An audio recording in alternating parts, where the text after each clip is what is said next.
Hey guys, KRX50 here with another video. This time I'm doing something that's kind of an addendum and kind of an afterthought. I have reviewed both the Deluxe Deno belt and the Gekijoban Deluxe belt set, but I haven't never actually compared them, so that's what I'm going to be doing in this video. So here you have both of them and their respective passes. We can start off by taking a look at the belts themselves. As can be seen, the main difference is really the buckle. Now what we see here is that both of them, if we look in the back, we can see that the main buckles themselves are both cast in black plastic, but the paint is quite different, whereas on the Deluxe Deno belt, it's a nice silver plastic, while on the movie belt, it's this gunmetal plastic, and some of the detail that was on the Deno belt has been left off of the movie belt. For example, this blue arrow is completely unpainted, as well as the arrow on the side clip. And this little push-in part is completely unpainted on here, while it's got red paint on the Deluxe belt. There's also a difference in the plastics used for the belt straps. It's gray plastic on the Deluxe Deno belt, while it's a darker gray plastic on the movie belt. Same goes for the stopper, and and this is ignoring the fact that I've modified my Deno belt while my Gekijoban belt is completely unmod. And for those of you who don't know, Gekijoban is like a movie version in Japanese. One of the main physical differences about these belts is the button relay. While both have a slant while going down, as can be clearly seen here, there are 4 individual buttons on the Deluxe Deno belt, while on the Gekijoban belt there is just one single button that is layered for the 2 buckles. Speaking of the buckles, we can take them off and then do another comparison.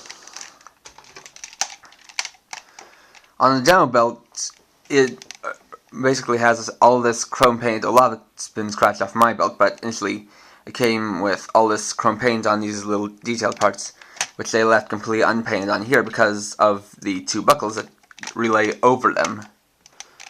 Another thing is, both have little peg slots for special buttons that change the functions for the belts. While this little ring part can go over the Gekijoban belt, the Gaoh buckle cannot. The peg, well, the Gaoh buckle can't, the wing form buckle can, though that only gives you access to the lower 3 buttons, and the rod form button is just poking out a little bit to the side. And just to show you guys something,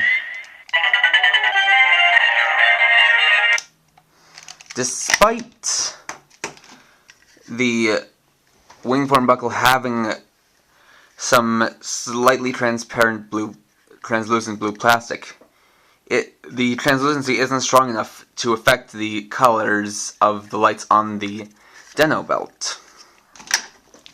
And as for why the Gaoh buckle doesn't quite fit, it's because of the peg that's right here.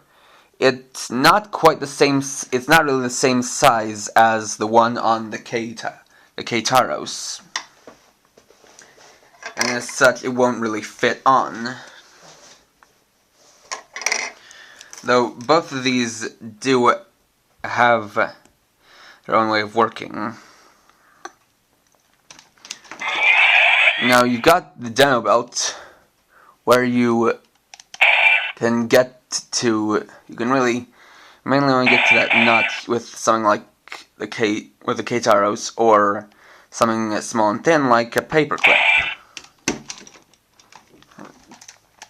Well, you've got quite a bigger button on the movie belt, which you can actually just turn on. You can just press down with your finger. Not so with this. Too small.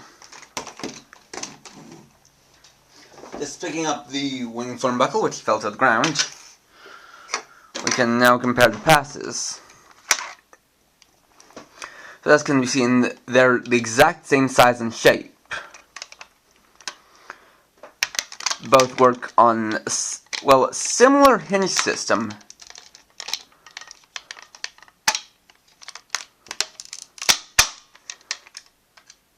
The main difference is that there's one more clicking.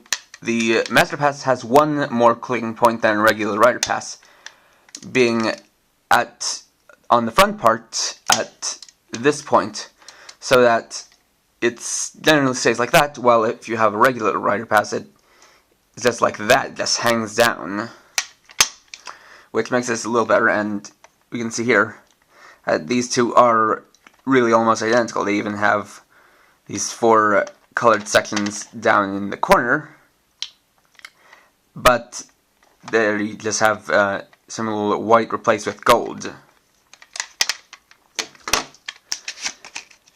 Both have same identical slot for a rider ticket.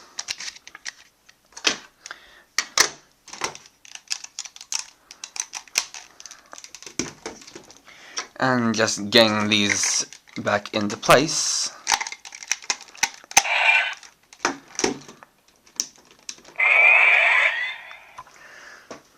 We see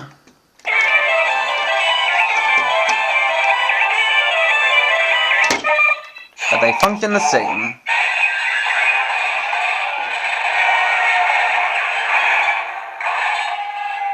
Just showing you guys that one more time.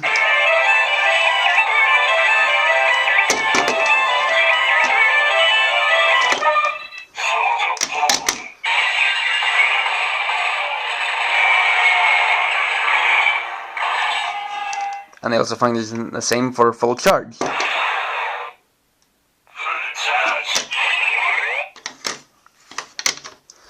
And I don't think that many people have actually compared these two before. But this thing, well, the thing is that while these two have their differences, they also are really very similar. And yet, it's really more of the thought that counts. It's kind of been a tradition in recent years for movie writers to essentially have their suits modified from, well, their suits based on the main writers. And so the belts followed. So it wasn't too surprising to have this being basically a repaint with slight remolding of this. But I wouldn't object, but really the thing is that neither is really a replacement for each other. So if you're a Deno fan and you have one of these belts, you have no reason not to get the other one, because each of them is unique in their own way, and as such, each of them are really great toys. I hope you enjoyed this, and maybe in the future I'll do some more comparison videos. And I hope if I do, you'll watch those too. So please rate, comment, subscribe, and all the good stuff. And for now, this is KRX50, writing off.